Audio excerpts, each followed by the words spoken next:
அதிமுக முன்னாள் அமைச்சர் செங்கோட்டையன் அக்கட்சி பொறுப்புகளிலிருந்து அவர் நீக்கப்பட்ட நிலையில் தற்போது பத்திரிகையாளர்களுக்கு அவர் பேட்டியளித்துள்ளார். பத்திரிகையாளர்களுக்கு செங்கோட்டையன் கூறியதாவது: ஜனநாயக முறைப்படி ஒரு விளக்கமாவது கேட்டிருக்க வேண்டும் என்றும், விளக்கம் கேட்காமல் தன்னை பொறுப்பிலிருந்து நீக்கியது தவறு என்றும் அவர் குறிப்பிட்டுள்ளார். மேலும் என் கட்சி பணி தொடரும் என்று அதிமுகவிலிருந்து பிரிந்தவர்களை ஒன்றிணைக்கும் நோக்கத்தோடு நான் முயற்சிப்பேன், எனது பணியை தொடர்வேன் என்றும் அவர் பத்திரிகையாளர்களுக்கு விளக்கமளித்துள்ளார்.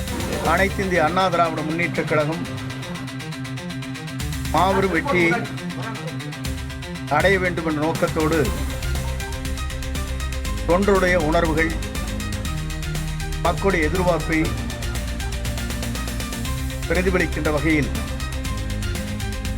நேற்றைய தினம் அந்த விளக்கத்தை நான் வெளிப்படையாக அதை நான் தெரிவித்தேன். அதற்கு இன்று கழகத்திலிருந்து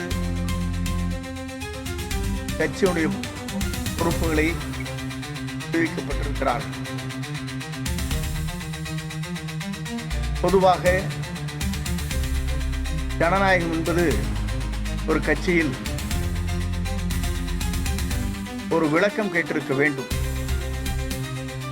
அந்த விளக்கம் கேட்காமலேயே இன்று ஜனநாயகத்தை நாங்கள் காக்கிறோம்.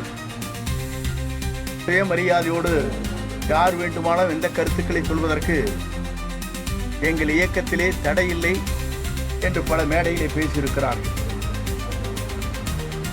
இதற்கெல்லாம் காலம்தான் பதில் சொல்லும்.